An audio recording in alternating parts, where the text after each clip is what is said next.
अंतरराष्ट्रीय युवा विद्वान, जैन दर्शन में यूनिवर्सिटी टॉप व गोल्ड मेडलिस्ट, जैन सिद्धांत एवं न्याय विषयों को सरलता से समझाने वाले, यूएसए, इंग्लैंड, ऑस्ट्रेलिया आदि अनेक देशों में जैन धर्म की महती प्रभावना करने वाले, पंडित टोडरमल पुरस्कार, युवा विद्वत रत्न आदि अनेक पुरस्कारों से सम्मानित मूर्धन्य विद्वान डॉक्टर संजीव कुमार गोधा जयपुर द्वारा जानिए धर्म का मर्म।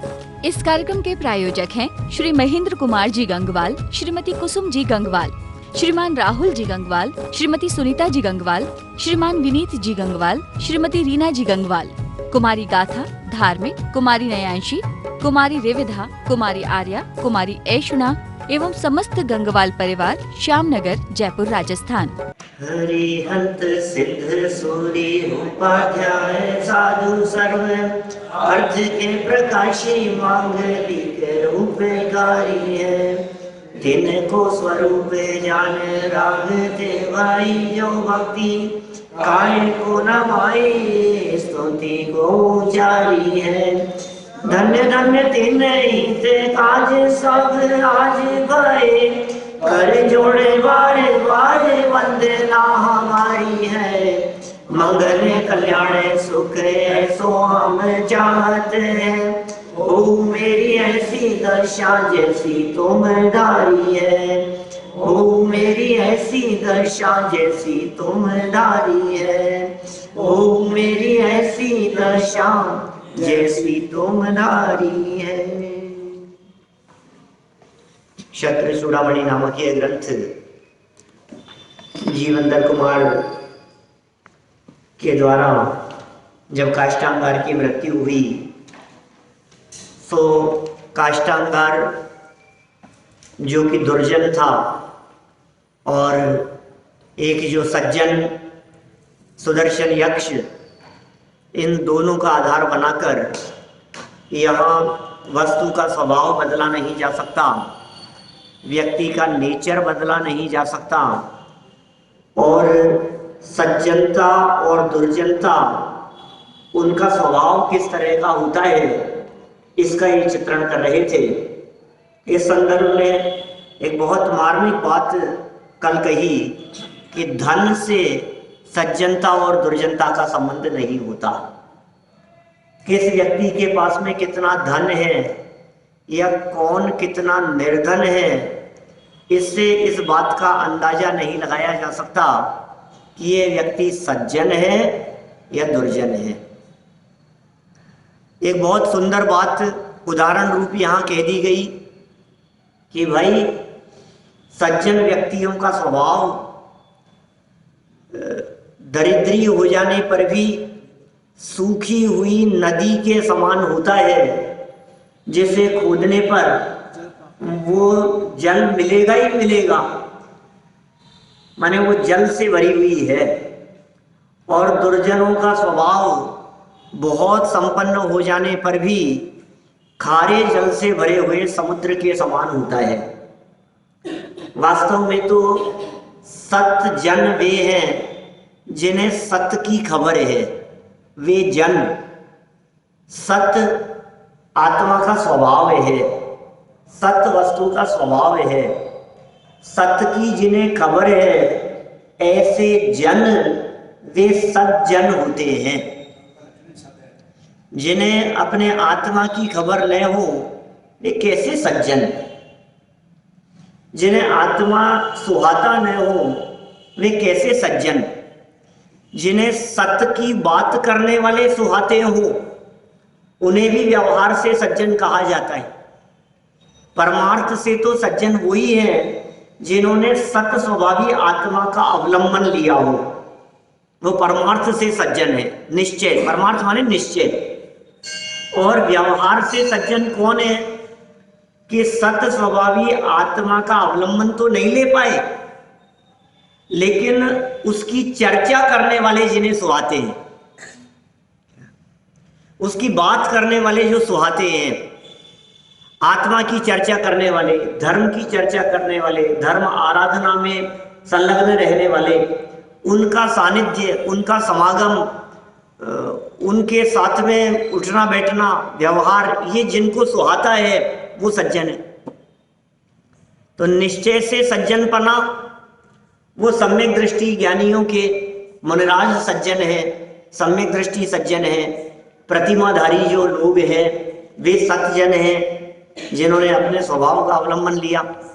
और जो देव शास्त्र गुरु के समागम में है, देव शास्त्र गुरु जिनवाणी साधर्मी, जिन मंदिर धर्म धर्मायतन षट आयतन कहे हैं हमारे यहाँ शास्त्र में, मालूम है आपको? अनायतन नहीं कह रहा क्या? अनायतन तो है कुदेव, कुगुरु, कुशास्त्र या कुधर्म और उनके मानने वाले, ये तो है अनायतन। ये आएगी चर्चा अभी कुछ दिनों बाद में आएगी। कल तो छेड़ाला में अपन देवगति की चर्चा करेंगे, अंतिम छंद है पहली ढाल का।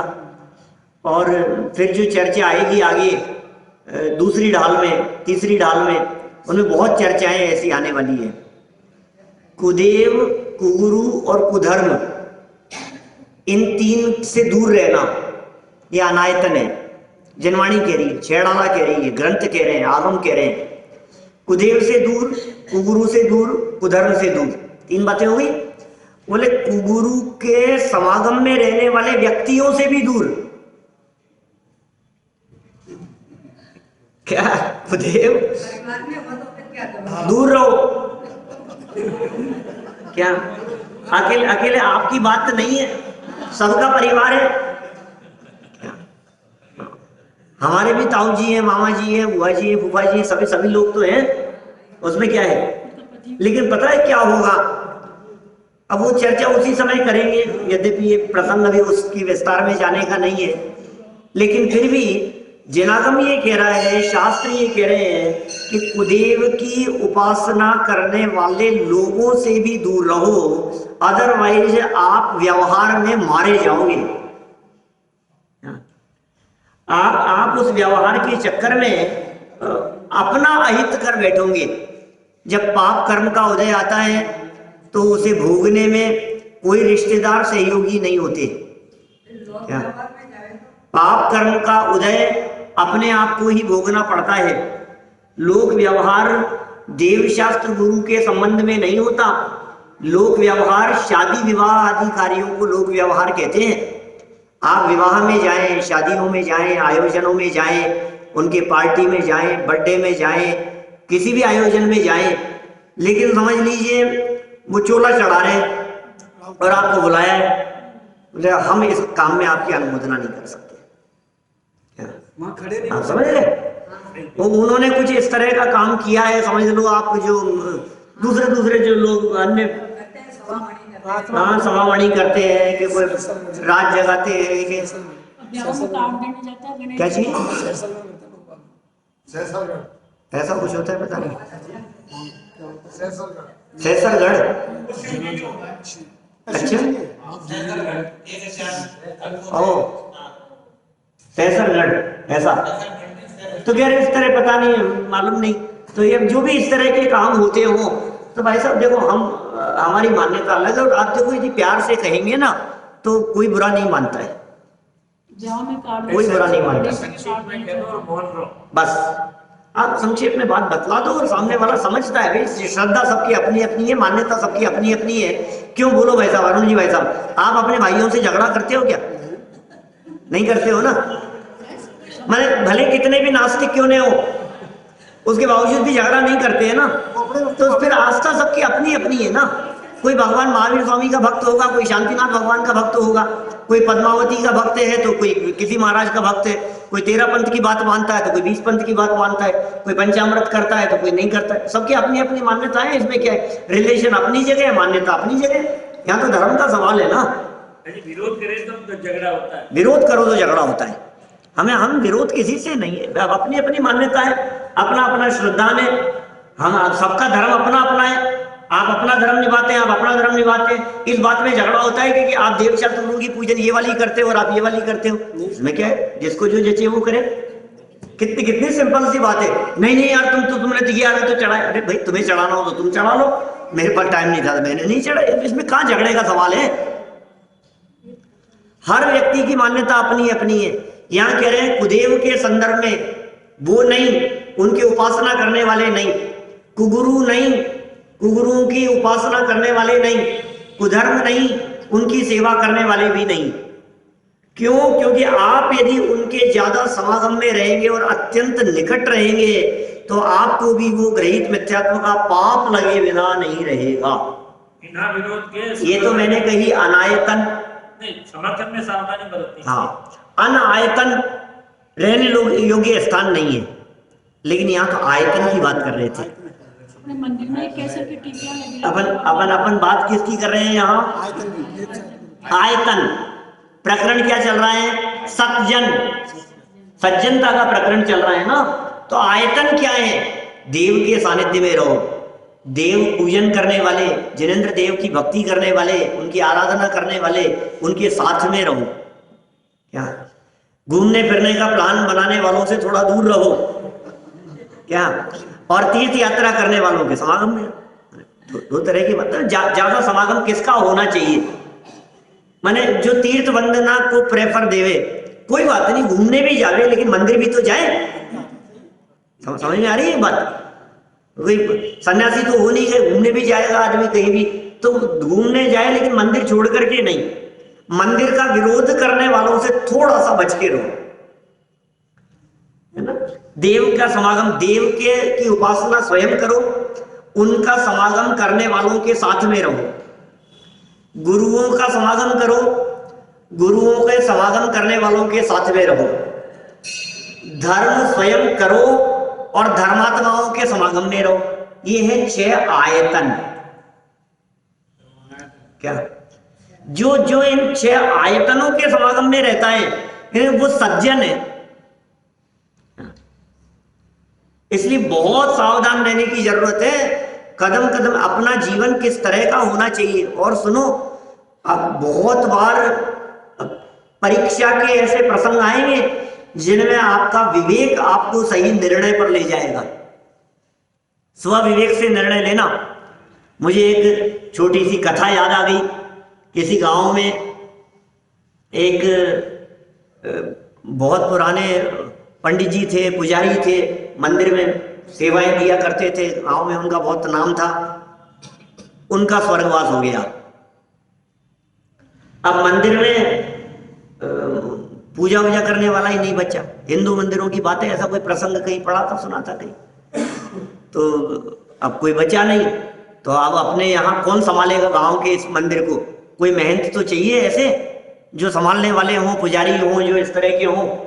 तो उनको ऐसा मालूम, पूरे गांव में खबर फैल गई कि पास के गांव के अंदर एक पुजारी जी हैं, वो अपने यहाँ आएंगे और अपने यहाँ की व्यवस्था संभालेंगे।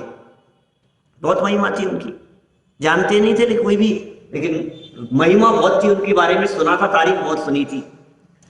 वो आ रहे थे वहां से, जब खबर लगी तो वो वहां से निकले और बस में बैठ करके आ रहे थे। बस में सफर करके रास्ते में आते हुए जो बस का कंडक्टर था, उस बस के कंडक्टर ने, वो पंडित जी किसी को नहीं जानते थे, वो भी जानता नहीं था, लेकिन उसे कुछ आभास सा हुआ कि शायद लगता है कि यही वो पंडित जी होंगे। ऐसा आभास सा हुआ कंडक्टर को, टिकट लेने वाले को। उसने टिकट सबसे मांगा, क्या, और इनसे भी टिकट मांगा, पैसे लिए इनसे, और रिटर्न करते हुए कोई 150 रुपए कुछ ज्यादा दे दिए। पुराने जमाने की बात को समझ लो, 10 रुपए दे दिए ज्यादा, 10 रुपए ज्यादा दे दिए। इन्होंने ले लिए, इनको पता लग गया कि 10 रुपए ज्यादा लिए। अब 10 रुपए ज्यादा लेकर अब इनके दिमाग में ये आई, जो पुजारी जी आए थे, कि देऊं के नहीं देऊं वापस। तो यार भूल गया, तो उसको तो पता ही नहीं है, समझ रहे हो आप? अब ये तो मन में ये चलता रहा, क्या फर्क पड़ गया, ठीक है, अपनी किस्मत के हैं, और आज मंदिर की सेवा करने के लिए जा रहा हूं, भगवान मेहरबान है। क्या इसमें क्या हो गया, चलता रहा दिमाग में। अंत में जब पहुंच गए जिस गांव में पहुंचना था, उतरते उतरते पता नहीं क्या दिमाग में आई कि उन्होंने उस कंडक्टर को 10 रुपए 100 रुपए जो भी थे वो दे दिए। जैसे ही दिए तो कंडक्टर जो था वो उनके चरणों में पड़ गया और कहा कि आप ही वो महात्मा है ना जो हमारे गांव में सेवा करने, मंदिर की सेवा करने के लिए आने वाले हैं। बोले आपको कैसे पता? बोले आपकी सज्जनता को देख करके मैंने पहचान लिया कि अब हमारा जो मंदिर है ये किसी योग्य व्यक्ति के हाथ में चला गया। क्या सारी बात हो गई, खूब तारीफ सुन ली। उतरते उतरते उन्होंने पसीना पहुंचा और भगवान को याद किया कि हे भगवान, आज मैं कितना बड़ा अनर्थ करने से बच गया। आप समझ रहे हैं क्या क्या ये कथा क्या कह रही है? ये कथा ये कह रही है कि दुनिया में बहुत सारे लोग आपकी सज्जनता को, आपकी ईमानदारी को परखने के लिए भी बात करेंगे, वो फोर्स भी करेंगे भैया आपसे। क्या कह रहे, क्या हो गया, रात को दूध तो चलता ही, अब ले लो आप, तो क्या हो गया? वो आपको 10 बार फोर्स करेंगे और अब आपको लगेगा कि ये तो कह रहे हैं इतना, ले ही लो, कोई बात नहीं, इतना पीछे पड़े, हमारा तो मन नहीं था लेने का। फिर वो 10 जगह जाकर के बखान करेंगे कि वो तो लेते हैं, सब लेते हैं, ऐसा करते हैं, ऐसा करते हैं, ऐसे ऐसे वो होकर के भी, इतने धर्मात्मा होकर के भी हमारे यहाँ लिया था, इन्होंने ऐसा किया था। ये ऐसा हालत है दुनिया की, आप समझ रहे हैं? सब जगह पर विवेक की जरूरत है। स्व विवेक से कि आपने निर्णय नहीं लिया। ये जाते हैं रोजाना प्रवचन सुनने के लिए, क्या हमने देख लिया इनको, परख लिया, इनकी दुकान पर गए थे, 50 रुपए ज्यादा दे दिए तो उनको कोई ध्यान ही नहीं, ऐसे अनजान बन करके रख लिए उन्होंने। क्या हिसाब के अंदर हमने टोटल लगाया था और टोटल लगाने के बाद हमने 50 रुपए ज्यादा लगा दिए और दे दिए उनको, और उन्होंने देखा भी और कुछ बोले नहीं, और टोटल देख करके ले लिए पैसे। आप समझ रहे हैं? आपकी सज्जनता आपका परिचय देती है, आपका जो जीवन है वो इस बात को दिखाता है कि आप कितने सज्जन हैं। इसलिए कदम कदम पर साथ, मैं ये नहीं कह रहा हूं कि प्रदर्शन के लिए ऐसा करें, मैं ये कह रहा हूं कि आप अंदर से ऐसे हुए।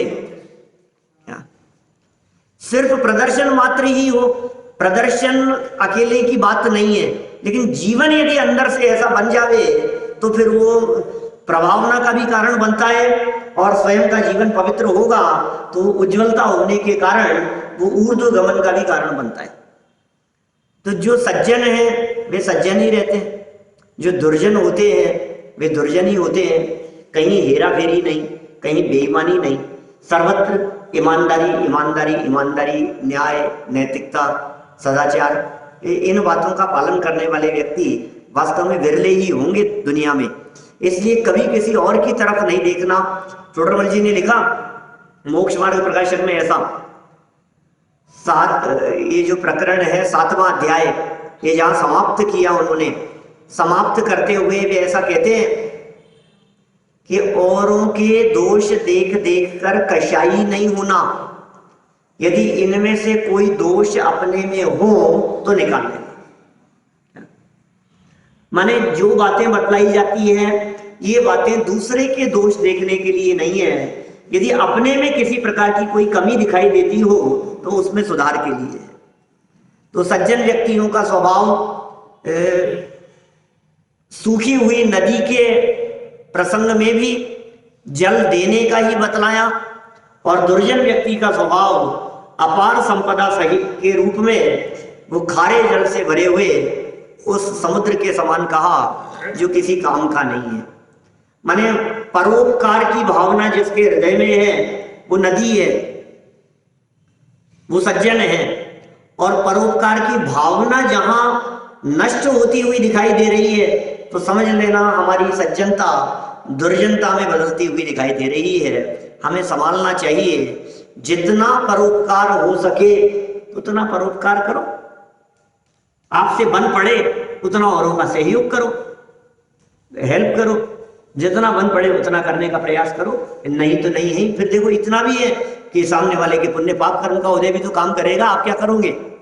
आपके मन में भावना तो बहुत थी, लेकिन सामने वाले का उस जाति का उदय ही नहीं था, तो आप क्या कर लो? आपकी भावना ही नहीं थी और फिर भी सामने वाले का उदय है, तो तुम्हें झक मार के करना पड़ेगा। ऐसा भी होता है। तो समझ में आ रही है बात? तो ये सब है ऐसी बातें। चलिए, उत्तम राजा सभी को सुख दाता, यहां बढ़ते हैं अपन। ऊपर वाली तो बातें हो ही थी ना पूरी। देखिए 54 नंबर का ये श्लोक है और 497 नंबर का यह पेज है। इति यं किं वदन्ति च तद्देशेशं वदाभ्यभूत् राजवन्ती सती भूमिः कुतो वा न सुखायते। जीवंदर कुमार के राज्य में भी इस प्रकार यह कहावत सबको प्रिय हुई। कौन सी कहावत? कि निश्चय से उत्तम राजा से युक्त समीचीन पृथ्वी क्या प्रजा को सुख देने वाली नहीं होती है? किंतु होती है। ये कहना चाह रहे हैं जो उत्तम राजा के राज्य में रह रहे हो उनकी प्रजा भी निश्चित तौर पर सुख चैन से रहेगी। क्यों नहीं रहेगी? जिनका राजा ऐसा है, जिनका पालक ऐसा है, जिनका पालन पोषण करने वाला इतना उत्कृष्ट है, तो निश्चित तौर पर वे भी सुख और शांति से भरपूर रहेंगे ही रहेंगे। देखिए सरल अर्थ, उत्तम राजा सहित श्रेष्ठ भूमि सब जगह से सुख देती है। यह जन श्रुति राजा जीवंदर कुमार के राज्य में सर्वत्र फैल गई। देखिए जब राज्य बदलता है तो सब कुछ बदल जाता है। राजा बदलता है ना, सब व्यवस्थाएं बदल जाती है, नीति बदल जाती है, राजनीति। राज्य बदल गया तो नीतियां बदल गई, सरकार बदल गई, मिनिस्टर बदल गए, बड़े बड़े ऑफिसर जो थे उनके तबादले हो गए, ट्रांसफर हो गए, इधर से उधर चले गए। ये सब होते हैं सारे काम। पिछली सरकार के समय जो काम हो रहे थे वे काम अटक गए। पिछली सरकार द्वारा चलाई जाने वाली नीतियां बदल दी गई। अब हमारा कानून चलेगा, अब हमारा शासन चलेगा, अब हमारी व्यवस्थाएं चलेगी। अभी मैंने बहुत वहां चर्चा की थी, वीर शासन जयंती पर दिल्ली था मैं, तो वो प्रवचन मैंने डाला ही नहीं वीडियो। बहुत सुंदर व्याख्यान था। कई बार लोगों के कॉल आए मेरे पास में, करता हूँ उसको डालने की कोशिश करता हूँ। मैंने वो वीर शासन जयंती पर वीर का शासन शुरू हुआ आज से, मालूम है आपको? वीर का शासन शुरू हुआ इसका मतलब जानते हैं आप? अब तक जिस मिथ्यात्व का शासन चलता था, अब तक जो कुमति कुमोह का शासन चलता था, अब भगवान महावीर का शासन चालू हुआ, वीर शासन। तो क्या होगा उनके शासन में? सब जगह पर सम्यक्त्व की चर्चा चलेगी, वेद विज्ञान की चर्चा चलेगी, अनीति अन्याय नहीं होगा, बेईमानी नहीं होगी। जो काष्टांगार के शासन में जो नीतियां चला करती थी, अब जीवंदर कुमार के राजा बनने पर वे सारी नीतियां बंद, और अब क्या होगा? अब सम्यक नीति चलेगी। अब जो राजा आ गए हैं वो अपने हिसाब से चलाएगा कि नहीं? तो इस राजा के राज्य में कैसी व्यवस्था होगी? राजा यदि अच्छा है तो प्रजा निश्चित तौर पर खुश है, प्रसन्न है। ये नीति फैल गई, अरे बहुत खुश से रहो, शांति से रहो, मस्ती से रहो। अब तो अपने चहेते राजा है।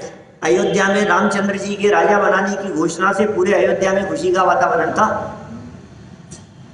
हमारे चहेते राजकुमार अब राजा बनने वाले, ऐसी खुशी का वातावरण यहां फैल गया। सर्वोत्तम राजा जीवंदर कुमार के श्रेष्ठ अनुशासन के कारण प्रजा सब तरह से सुखी थी। अतः सबके मन मंदिर में राजा जीवेंद्र कुमार का विशेष स्थान था। प्रजा अत्यंत संतुष्ट हो गई थी। जिसे चाहो वही व्यक्ति राजा बन जाए तो फिर बात ही क्या है। काष्टांगार के परिवारजन का भी सुखपूर्वक निवास। लो राजा बदल गए, काष्टांगार तो मर गया, अब उसके परिवार का क्या हाल होगा। बोले राजा अच्छा, काष्टांगार दुष्ट था ना तो उसका परिवार भी दुखी था। क्या अब ये काष्टांगार मर गया और राजा दूसरा बन गया तो परिवार भी सुखी। काष्टांगार कुटुंबस्याप्यनुमेते सुखासिकाम् स्वस्थानेऽपि महाराजो नयस्थानेऽपि रुष्सताम्।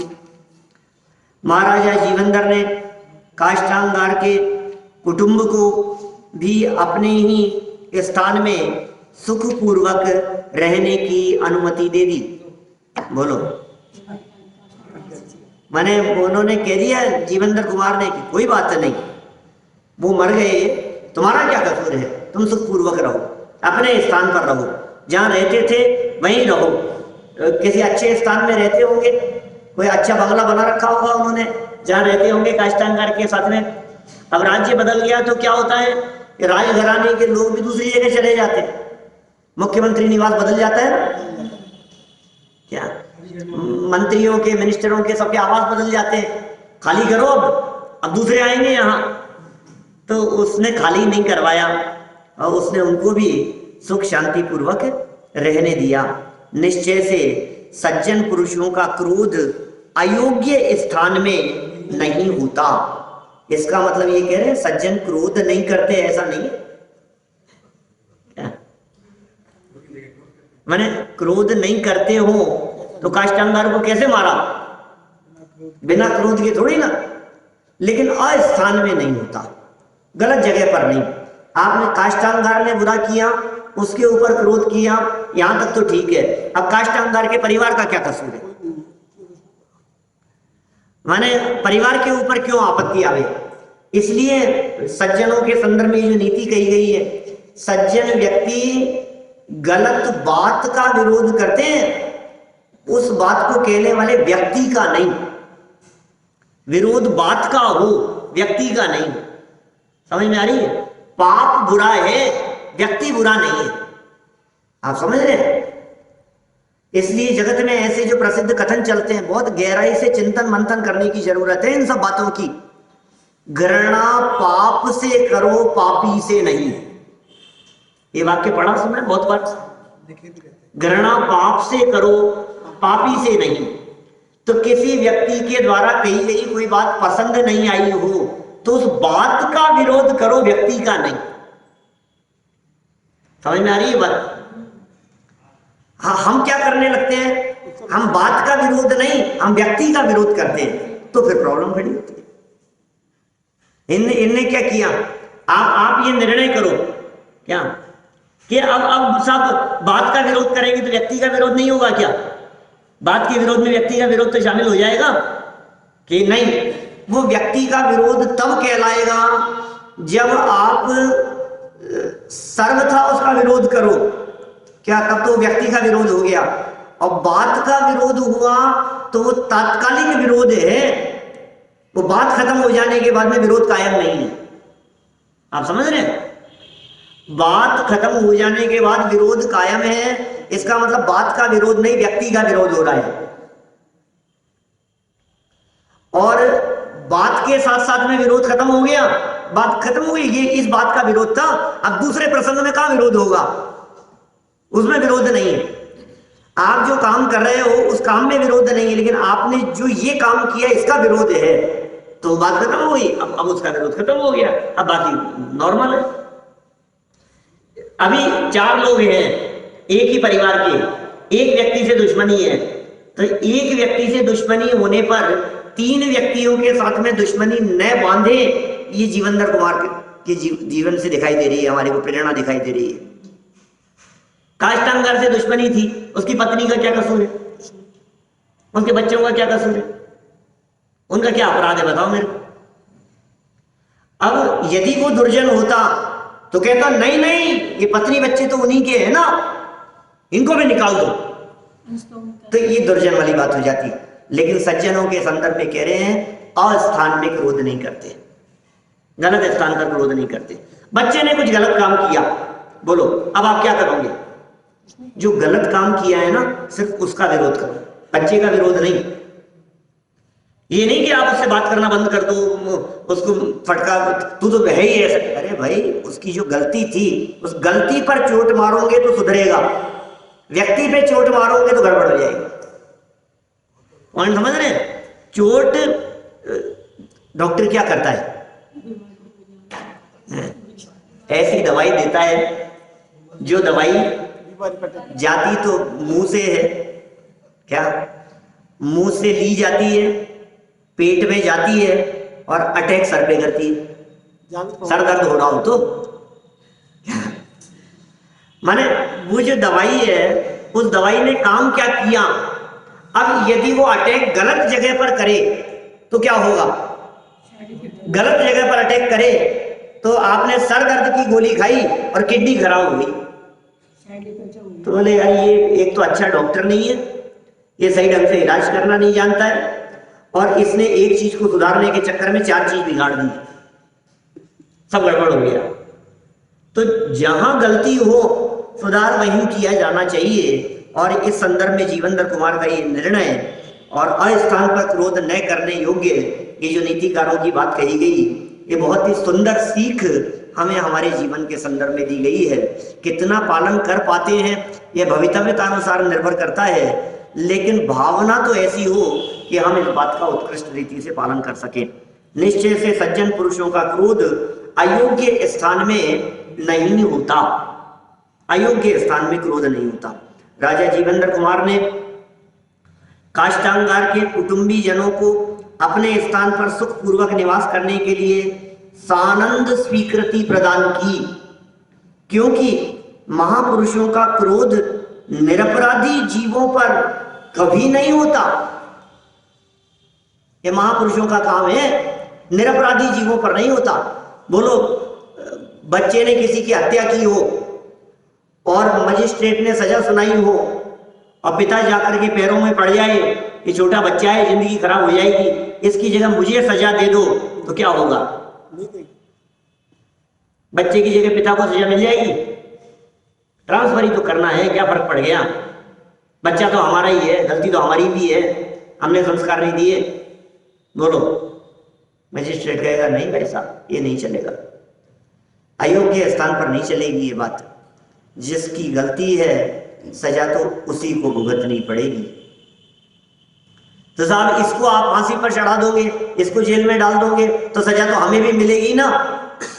कि तुम्हें जो सजा मिलेगी वो इसी बात की मिलेगी कि तुमने अच्छे संस्कार नहीं दिए। तो फिर डाल दो ना जेल में कि नहीं इतनी भी ज्यादा नहीं मिलेगी। किस किस व्यक्ति को कितनी सजा मिलेगी वो अपने द्वारा किए गए अपराध के अनुपात में ही होगी।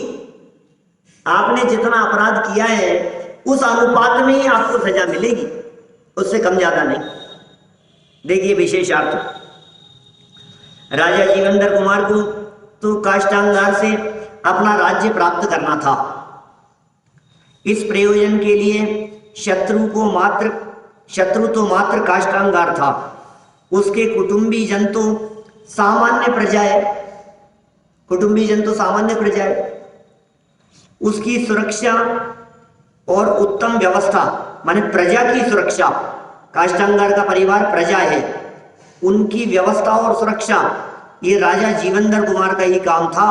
अतः उन्होंने अपना वही काम किया है।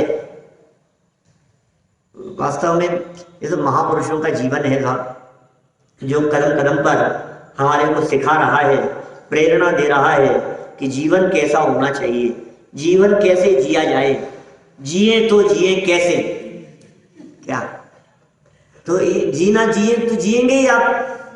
कि आप जी क्यों रहे हैं? आयु है इसलिए जी रहे हैं। दादा सुनाते हैं ना, कई बार सुना होगा आप लोगों ने कि वो आपकी लंबी उम्र का राज क्या है?